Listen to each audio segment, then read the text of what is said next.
प्रकार से कंबाइन कर सकते हैं। पहला जो कॉम्बिनेशन है उसको हम बोलते हैं सीरीज कॉम्बिनेशन, सीरीज कॉम्बिनेशन। और जो दूसरा कॉम्बिनेशन है उसको कहा जाता है पैरेलल कॉम्बिनेशन। तो दो प्रकार के कॉम्बिनेशन हुए रेजिस्टेंस के, सीरीज और पैरेलल। अब हमें रेजिस्टेंस को सीरीज में और पैरेलल में जोड़ने की जरूरत क्यों पड़ी, वो हम इसका फाइनल रिजल्ट निकालेंगे तब आपको पता लग जाएगा। तो सबसे पहले हम डिस्कस करते हैं सीरीज के बारे में कि सीरीज कॉम्बिनेशन क्या होता है। देखिए सीरीज कॉम्बिनेशन में जो रेजिस्टेंस होते हैं वो 1 बाय 1 कनेक्ट होते हैं। पहला एक रेजिस्टेंस, फिर दूसरा, फिर तीसरा, फिर चौथा, यानी एक प्रकार की सीरीज बन जाती है, लाइन बन जाती है। और सीरीज कॉम्बिनेशन के में जो दो इंपॉर्टेंट पॉइंट है इसके लिए वो ध्यान रखने वाले हैं। पहला पॉइंट ये है कि सीरीज कॉम्बिनेशन के अंदर जो करंट होता है आई अक्रॉस ईच रजिस्टर, मार्च लिख रहा हूं, इज सेम। प्रत्येक रेजिस्टेंस का करंट क्या रहेगा, सेम। और सेकंड पॉइंट ये है कि जो पोटेंशियल डिफरेंस है, potential difference across each resistance is different. ऐसा कॉम्बिनेशन है उसको हम बोलते हैं सीरीज कॉम्बिनेशन, जिसमें प्रत्येक रजिस्टर का करंट तो क्या हो, सेम हो, और उनका जो पोटेंशियल डिफरेंस है वो क्या हो, डिफरेंट हो। किस प्रकार से कनेक्ट करेंगे, देखो इसको ऐसे करते हैं। ये रेजिस्टेंस का सिंबल है, ऐसे रेजिस्टेंस को करते हैं, ये पहला रेजिस्टेंस हुआ, फिर इसके साथ हम ऐसे करके दूसरा रेजिस्टेंस जोड़ देते हैं, फिर हम तीसरा, 3 रेजिस्टेंस जोड़ दिए हमने। ये पॉइंट हो गए, इनके कनेक्शन पॉइंट हो गए। तो इसको मैं बोल देता हूं A और इस पॉइंट को क्या बोल देता हूं B। इसका रेजिस्टेंस है R1, इसका है R2 और इसका क्या है R3। ठीक है। अब देखिए इसका इक्विवेलेंट रेजिस्टेंस सीरीज कॉम्बिनेशन में हम कैसे निकालेंगे। ये एक बात आप रिवाइज करो, थोड़ा सा पीछे अपने माइंड को रिवाइंड करो। और जब हमने कैपेसिटर एंड कैपेसिटेंस पढ़ा था तो उसका भी हमने सीरीज पैरेलल कॉम्बिनेशन निकाला था। और वहां पे मैंने एक बात बताई थी आपको कि जब भी आपको सीरीज निकालना हो या पैरेलल निकालना हो, वो चाहे आपके पास कैपेसिटर का हो चाहे रजिस्टर का हो, आगे आने वाले टॉपिक में हम सेल का पढ़ने वाले हैं, आगे यूनिट आएगी उसमें हम इंडक्टेंस का पढ़ने वाले हैं, इंडक्टर का पढ़ने वाले हैं। तो इन सभी केसेस में जब भी आपको सीरीज या पैरेलल निकालना हो तो उसको सोल्व करने का ट्रिक क्या है, या आप ये कहो कि उसका प्रोसेस क्या है। तो उसमें आप ये ध्यान रखना कि दो चीजें मिलेंगे आपके पास, या तो करंट मिलेगा या फिर चार्ज मिलेगा। कैपेसिटर की बात करते हो तो चार्ज, अदरवाइज क्या है करंट। और एक क्या मिलता है, पोटेंशियल डिफरेंस। तो आप ये देखा करो कि जो आप सोल्व करने वाले हो उसके अंदर डिफरेंट चीज क्या है, करंट डिफरेंट है या वोल्टेज डिफरेंट है। जो चीज डिफरेंट आप उसे कैलकुलेट कर लो। किसको कैलकुलेट करना है, जो डिफरेंट है। तो यहां पर हम देखते हैं डिफरेंट कौन है, पोटेंशियल, यानी इसका पोटेंशियल अलग है, इसका अलग है, इसका अलग है। सपोज करो इसको अगर इस प्रकार से आप किसी बैटरी से कनेक्ट करते हो, V वोल्ट की बैटरी से कनेक्ट कर रहे हो, तो इन सभी के अक्रॉस पोटेंशियल डिफरेंस का सोर्स कौन है, ये बैटरी तो है ना। अगर मान लीजिए बैटरी का वोल्टेज मैं V मान लूं तो ये V वोल्ट है वो R1, R2 और R3 के अंदर डिवाइड हो रहा है। ठीक है। इसका मतलब क्या हुआ कि इसका रेजिस्टेंस, इसका पोटेंशियल डिफरेंस, इसका पोटेंशियल डिफरेंस और इसका, इन तीनों का जो सम है वो V के बराबर आने वाला है। और इसी ट्रिक से हम इस क्वेश्चन को सोल्व करेंगे। ठीक है। तो यहां से आपको ध्यान क्या रखना है, जो डिफरेंट है उसको निकालना है। तो हम निकालते हैं यहां से according to Ohm's law, according to Ohm's law के अकॉर्डिंग अगर मैं यहां से पोटेंशियल डिफरेंस निकालूं, V1 किसके बराबर रहेगा, I इंटू R1 रहने वाला है, एंड V2 किसके बराबर रहेगा, I इंटू R2 के बराबर रहेगा, और V3 किसके बराबर रहेगा, I इंटू R3। I सभी का सेम है। नेट पोटेंशियल डिफरेंस कितना हो जाएगा, net V is equal to वो है V1 plus V2 plus V3, क्योंकि ये जो V है वो 3 पार्ट में डिवाइड हुआ है यहाँ पे। तो V का वैल्यू आपके पास क्या जाएगा, V1 है I R1, I कॉमन ले लेता हूं मैं सभी में से, R2 और प्लस क्या हुआ यहाँ पे R3। V से डिवाइड कर देंगे, I से डिवाइड कर देंगे, V divide by I is equal to R1 plus R2 and plus R3। और V अपॉन I क्या होता है, R होता है। V upon I ohms law से क्या होता है, R। सीरीज का है तो मैं इसको RS लिख देता हूं, RS is equal to R1 plus R2 plus R3। तो ये हमारा इक्विवेलेंट रेजिस्टेंस आ गया है सीरीज कॉम्बिनेशन में।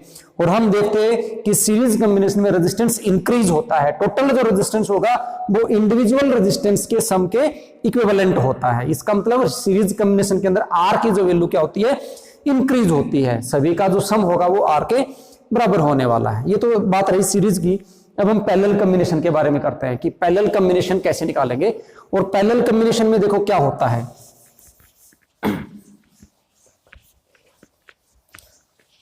ये जो मैं डायग्राम बना रहा हूं ना, यहां से आप आइडेंटिफाई भी कर लेना कि सीरीज कैसे होता है और पैरेलल कैसे होता है, क्योंकि इसके जो न्यूमेरिकल्स आप सोल्व करोगे तो बहुत सी बार यही प्रॉब्लम होती है कि आप ये आइडेंटिफाई नहीं कर पाते कि कॉम्बिनेशन सीरीज है या पैरेलल है। तो देखिए पैरेलल कॉम्बिनेशन पढ़ने वाले हैं नंबर 2। और पैरेलल कॉम्बिनेशन के मेन पॉइंट्स क्या हैं। पहला पॉइंट ये है कि पैरेलल कॉम्बिनेशन जब मैं करूंगा तो आई क्या रहेगा, सभी के अंदर डिफरेंट रहेगा, डिफरेंट अक्रॉस ईच रजिस्टर। हर रजिस्टर के अंदर आई की वैल्यू क्या रहेगी, डिफरेंट रहेगी। और सेकंड पॉइंट ये है वी जो है पोटेंशियल डिफरेंस, इसको मैं बोलता हूं potential difference across each resistor is same, यानी सीरीज वाले से उल्टा है। सीरीज में सबका आई सेम था, यहां पे आई सभी में डिफरेंट है, उसमें वी सभी का डिफरेंट था, इसमें वी सभी का सेम है। क्यों है वी सभी का सेम, पहले ये चीज समझो आप। देखो पैरेलल कॉम्बिनेशन कब बोलते हैं, मैं 3 रेजिस्टेंस का ही केस लेता हूं। ये पहला रेजिस्टेंस है, ये दूसरा रेजिस्टेंस है और ये तीसरा रेजिस्टेंस है। इन तीनों रेजिस्टेंस को इस प्रकार से आप कनेक्ट कर दो, इन तीनों रेजिस्टेंस को ऐसे करके आप कनेक्ट कर देते हो तो आप देखते हो कि तीनों का एक पॉइंट इधर ज्वाइन है और दूसरा जो पॉइंट है तीनों का इधर ज्वाइंट है। ए और बी दो टर्मिनल के बीच में ही हमने तीनों को कनेक्ट कर दिया। सीरीज में क्या थे, 1 बाई 1 थे। पैरेलल में एक पॉइंट के ऊपर एक टर्मिनल कनेक्टेड है सभी का, दूसरे के ऊपर दूसरा टर्मिनल कनेक्टेड है। और यहां से अब अगर आप ऐसे बैटरी लगाओगे, 20 वोल्ट का बैटरी आप कनेक्ट करते हो यहां पे, तो आप क्या देखते हो, ये जो रेजिस्टेंस है R1 के अक्रॉस भी पोटेंशियल डिफरेंस कितना है V, R2 भी V के साथ जुड़ा हुआ है डायरेक्टली और R3 भी डायरेक्टली किसके साथ जुड़ा हुआ है, V के साथ जुड़ा हुआ है। मतलब सभी का पोटेंशियल डिफरेंस दो टर्मिनल के अक्रॉस होता है। तो इसका इन सभी का ये टर्मिनल क्या है, पॉजिटिव है क्योंकि बैटरी की पॉजिटिव से जुड़ा हुआ है, और ये बी वाला टर्मिनल सभी का क्या है, नेगेटिव है क्योंकि ये बैटरी की नेगेटिव से जुड़ा हुआ है। तो पोटेंशियल डिफरेंस सभी को सेम मिल रहा है, इसलिए मैंने लिखा कि पोटेंशियल डिफरेंस सभी का क्या होता है, सेम। यहां से आपको रट्टा मारने की जरूरत नहीं है, रट्टा मारोगे तो जल्दी भूल जाओगे। पॉइंट को अच्छे से समझें।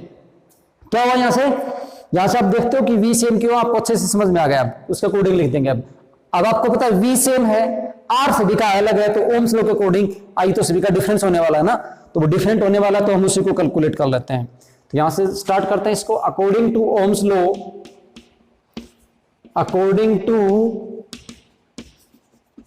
Ohms law I1 is equal to V divided by R1, I2 की वैल्यू कितनी हो जाएगी, V डिवाइडेड बाई R2, और I3 का वैल्यू हो जाएगा V divided by R3।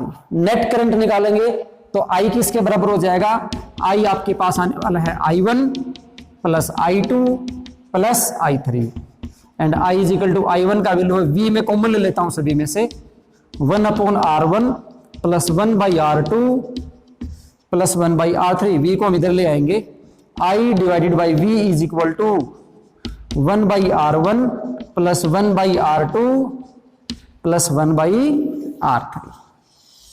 I upon V को हम क्या बोल देंगे ओम्स लॉ से, V अपॉन I R होता है, तो I अपॉन V हो जाएगा 1/R।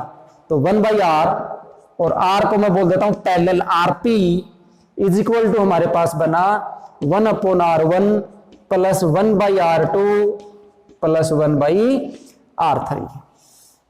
ये आपके पास नेट रेजिस्टेंस आ जाएगा किसमें, पैरेलल कॉम्बिनेशन में। अब यहां से ध्यान दीजिएगा आप, सीरीज में आपके पास क्या आया, सीरीज में जो नेट रेजिस्टेंस आ रहा था वो सभी रेजिस्टेंस का क्या आ रहा था, सम आ रहा था। सभी का क्या आ रहा था, वो सम था।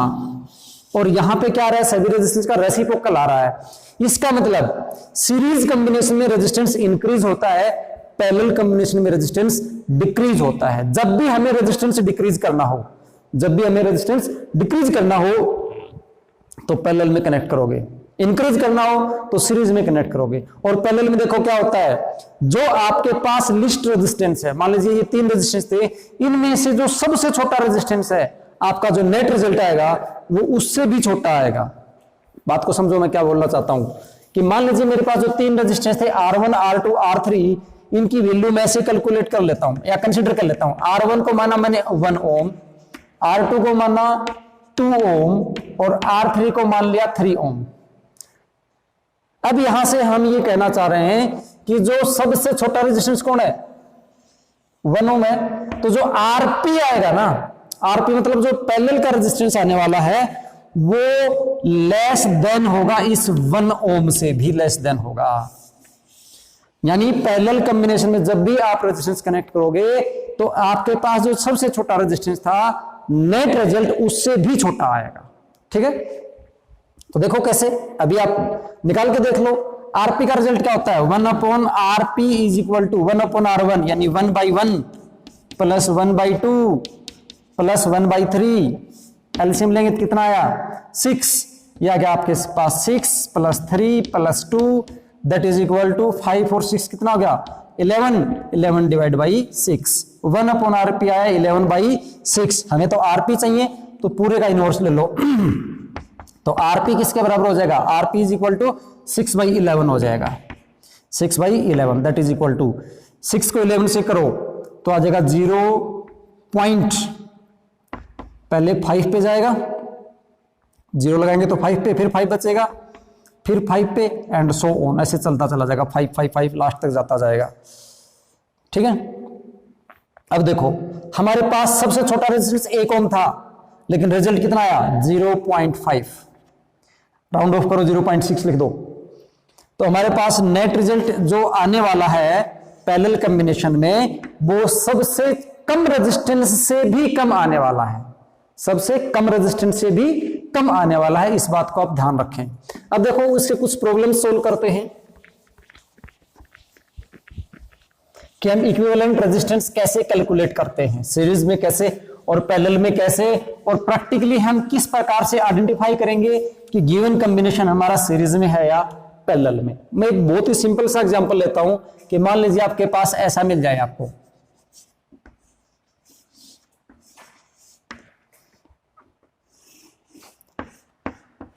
दो तीन क्वेश्चन एक साथ पढ़ लेंगे। इसमें है बिल्कुल नॉर्मल सा क्वेश्चन है। इसको मैं 10 वोल्ट का बैटरी ले लेता हूं, ये 1 ओम रेजिस्टेंस है, 2 ओम रेजिस्टेंस है, 2 ओम रेजिस्टेंस है और ये 3 ओम रेजिस्टेंस। ठीक है, क्वेश्चन ये है find current in the circuit. Question क्या है, फाइंड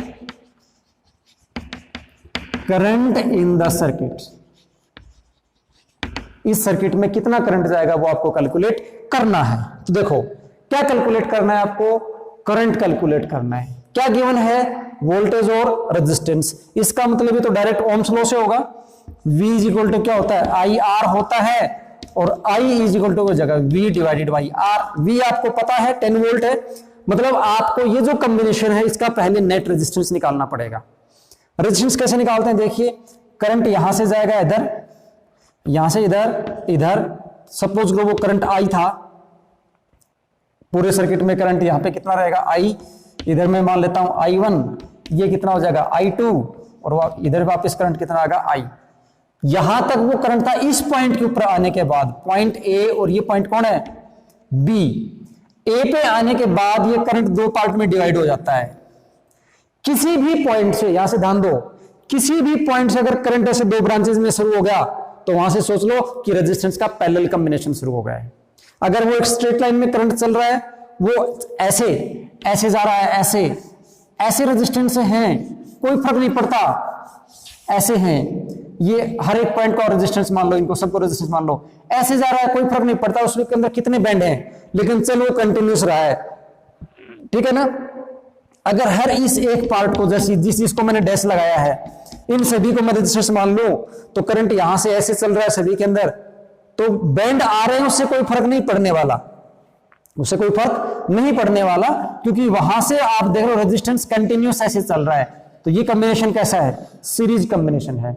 लेकिन अगर किसी भी पॉइंट के ऊपर रेजिस्टेंस 2 डायरेक्शन में चला जाता है तो वहां पे वो पैरेलल हो जाता है। ये इंपॉर्टेंट बात है, नोट करने वाली बात है कि पैरेलल कहां से होगा।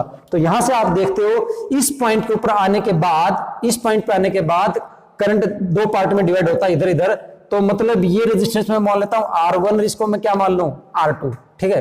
तो ये R1 और R2 किसमें है, यहाँ पे पैरेलल कॉम्बिनेशन में है। तो उसका पूरा रेजिस्टेंस निकालने के लिए सबसे पहले आप इस पैरेलल को सोल्व करो, मतलब जहां पे ब्रांच ज्यादा है पहले उस ब्रांच को सोल्व करो और उसको सोल्व करते करते आप सीरीज में लेके आओ, फिर वहां से आपका सही सॉल्यूशन बनेगा। तो यहां से मैं क्या करता हूं, R1 को और R2 को सोल्व करता हूं, तो मेरे पास पैरेलल रेजिस्टेंस आता है RP is equal to R1 plus R2 divided by R1 R2। ये आएगा क्या, या इसको मैं ऐसे लिखूं, या डायरेक्ट रिजल्ट है इसको आप याद कर लो, ऐसे नहीं लिखना इसको आपको। जैसे आरपी का रिजल्ट आपके पास क्या था, 1/R1 प्लस 1/R2, दो के लिए, ठीक है ना। एलसीएम लोगे तो कितना आएगा, R1 R2 आएगा, तो ये हो जाएगा R1 प्लस R2। और अगर आपको आरपी निकालना है तो आरपी कितना हो जाएगा, R1 R2 divided by R1 plus R2। इस बात को याद कर लो आप, दो रेजिस्टेंस के लिए जब भी आपको निकालना हो तो बार बार ये लिखने की जरूरत आपको नहीं है, डायरेक्ट ऐसे याद करो। पैरेलल कॉम्बिनेशन दो का निकालना तो हो जाएगा R1 R2 divide by R1 plus R2। Suppose करो अब 3 के लिए निकालना है, तो 3 के लिए क्या लिखोगे, तो ये हो जाएगा 3 के लिए R1 R2 R3 divided by R1 R2 plus R2 R3 plus R3 R1। LCM लेके निकाल के देख लेना आप, यही आएगा। तो डायरेक्ट रिजल्ट याद कर लो आप, ठीक है ना, आपका टाइम भी बचाएगा ये और जल्दी भी काम हो जाएगा इससे। तो ये आपके लिए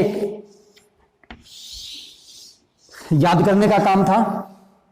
पैरेलल निकालना है मुझे इन दोनों का, तो आरपी कितना आएगा मेरे पास, आरपी आएगा R1 R2 यानी 2 into two divided by R1 plus R2, तो 2 plus 2 that is equal to कितना हुआ, 1 ओम हुआ। अब इन दोनों का एक सिंगल रेजिस्टेंस बन गया है। इसको अब मैं ऐसे बना सकता हूं डायग्राम को, ये 1 ओम रेजिस्टेंस है, इन दोनों का एक सिंगल रेजिस्टेंस हो गया आरपी। ये यहां से लेकर यहां तक, इसको मैं क्या लिख सकता हूं आरपी, और फिर अगला रेजिस्टेंस है कितना है 3 ओम, और आरपी कितना आया 1 ओम, यानी ये हमारा कितना है 1 ओम। अब देखो यहां से लेकर यहां तक रेजिस्टेंस कितना है, सारे सीरीज में है ना, तो नेट रेजिस्टेंस कितना हो जाएगा सर्किट का, net resistance net R is equal to 1 plus 1 plus 3 that is equal to 5 ohm. अब लगा दो Ohm's law, I is equal to V by R होता है, तो आई किसके बराबर हुआ, आई हुआ v डिवाइडेड बाई आर, किसके बराबर, v divided by R. v कितना है 10 डिवाइड बाई आर कितना 5 दैट इज इक्वल टू 2 एम्पियर। तो करंट सर्किट में कितना है, आई इज इक्वल टू कितना है 2 एम्पियर। ये तो बहुत ही सिंपल सा क्वेश्चन था, बहुत ही सिंपल क्वेश्चन था।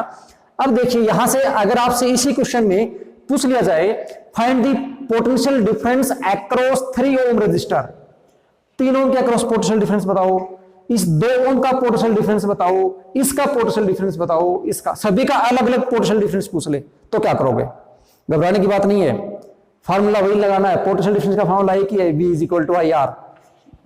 जब करंट दे रखा हो तो पोटेंशियल डिफरेंस का एक ही फार्मूला है, V is equal to I R. इसका पोटेंशियल डिफरेंस निकालोगे तो यानी यहाँ पे V निकालना है, V is equal to I कितना है सर्किट में, जैसे यहां से आपके पास 2 एम्पियर करंट था, ये 2 एम्पियर यहां से डिवाइड हो गया इधर और इधर जाके मिल गया वापिस, तो इधर कितना आया 2 एम्पियर ही आया, तो करंट कितना 2, आई कितना 3 that is equal to 6 volt. इसका पोटेंशियल डिफरेंस 6 वोल्ट है। अगर यहाँ पे आप वोल्ट मीटर लगाओगे, क्वेश्चन ऐसे पूछा जा सकता था, यहाँ पे वोल्ट मीटर लगा देता वो और ये कहता find the reading of volt meter, direct question ऐसे पूछ लेता find reading of volt meter, तो भी आपको ये सारा काम करना पड़ता, पहले रेजिस्टेंस निकालना पड़ता, फिर करंट निकालना पड़ता, फिर ये आता। ठीक है, यहां वोल्ट मीटर लगा देगा, इसकी रीडिंग बताओ, तो इसकी रीडिंग निकालोगे तो कितना हो जाएगा, रेजिस्टेंस 1 ओम है, करंट 2 एम्पियर है, तो इसकी रीडिंग आ जाएगी कितनी 2 वोल्ट। ठीक है, अब देखो 6 और 2 कितना 8, 6 और 2 कितना हुआ 8, टोटल कितना था 10, कितना बच गया 2, कितना बचा 2 वोल्ट। तो इन दोनों का जो इनिशियल डिफरेंस है वो कितना आएगा 2 वोल्ट आएगा। और ऊपर हम एक और क्वेश्चन करने वाले हैं कि इस प्रकार से अगर मान लीजिए तो ये दोनों बराबर थे 2 ओम 2 ओम, तो हमने बता दिया भाई इसके अंदर भी 1 एम्पियर करंट जाएगा, इसके अंदर भी 1 एम्पियर करंट जाएगा, दोनों के अंदर करंट कितना जाएगा 1 एम्पियर जाएगा। 1 एम्पियर करंट इधर चला जाए, 2 एम्पियर करंट आ रहा था ना, तो यहां पे आके 1 एम्पीयर करंट इधर चला जाएगा, 1 इधर चला जाएगा। अगर मान लो ये दोनों अलग अलग होते, अलग अलग मतलब ये 3 ओम का होता, ये 1 ओम का होता या कुछ और होता, 2 ओम का होता, तो करंट कैसे डिस्ट्रीब्यूट होता हम उसका देखते हैं। डिस्ट्रीब्यूशन ऑफ करंट कैसे होगा उस केस में हम वो देखने वाले हैं। तो देखिए करंट का डिस्ट्रीब्यूशन कैसे होता है। 2 रेजिस्टेंस का एग्जांपल ही लेता हूं मैं। मान लीजिए 2 रेजिस्टेंस आपके पास ऐसे हैं, ये है R1 और ये क्या है R2, ठीक है। और आपसे पूछा जाए इसमें करंट डिस्ट्रीब्यूशन कैसे होगा, आप वो बताइए। तो कैसे बता पाएंगे कि करंट का डिस्ट्रीब्यूशन, यहां से आपको बोला गया I करंट आता है, यहां से करंट कितना आया I, इसमें करंट जाएगा इधर, ये करंट जाएगा I1 और ये करंट क्या जाएगा I2, ठीक है। तो इधर करंट कौन है I2, इधर करंट कौन है I1, इस पॉइंट में मिलके दोनों वापस क्या बना देंगे I करंट बना देंगे। ऐसे फ्लो कर रहा है। आपको I1 की और I2 की वैल्यू बतानी है और ये बहुत से क्वेश्चंस के अंदर आएगा, बहुत जरूरी है ये चीज समझ लेना कि आप I1 I2 वैल्यू कैसे बताओगे। और देखो बहुत ही सिंपल है, मैं डेरिवेशन जो अब करने वाला हूं वो आपके एग्जाम में डेरिवेशन नहीं पूछेगा, लेकिन डेरिवेशन में आपको इसलिए बता रहा हूं कि अगर आपने डेरिवेशन सीख लिया तो आपको बहुत अच्छे से कंसेप्ट क्लियर हो जाएगा कि हम I1 I2 की वैल्यू कैसे निकालें।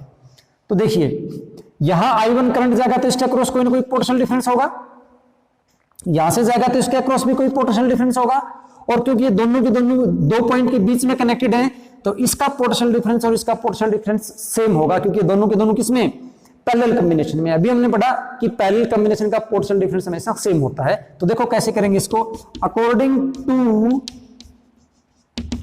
ओम्स लॉ इसका पोटेंशियल डिफरेंस है, इसका पोटेंशियल डिफरेंस हो जाएगा I1 R1 is equal to इसका पोटेंशियल डिफरेंस हो जाएगा I2 R2। ऐसा होगा कि नहीं होगा, I1 R1 is equal to क्या हो जाएगा I2 R2, ठीक है। अब देखो I1 को और I2 को आप कैसे निकालने वाले हो। I2 जो है ध्यान देना, इधर अगर I1 करंट चला जाता है, टोटल करंट I था, तो I2 को आप क्या लिख सकते हो, क्या I माइनस I1 लिख सकते हो आप, I2 को आप I माइनस I1 लिख सकते हो कि नहीं लिख सकते। इधर I1 करंट चला गया तो बचा कितना, बचा हुआ तो इधर आएगा ना, तो टोटल I था, I1 इधर चला गया तो बचा हुआ कितना गया I माइनस I1। तो I2 को मैं क्या लिख सकता हूं I माइनस I1 लिख सकता हूं। तो इसको मैं क्या लिख सकता हूं I माइनस I1 और इंटू क्या हुआ R2। सोल्व करो इसको, I1 R1 is equal to I R2 minus I1 R2। I1 को एक साइड ले आओ, इसको इधर लेके आओ आप, तो I1 तो आ जाएगा कॉमन, आपके पास बचा R1 plus R2 is equal to IR2।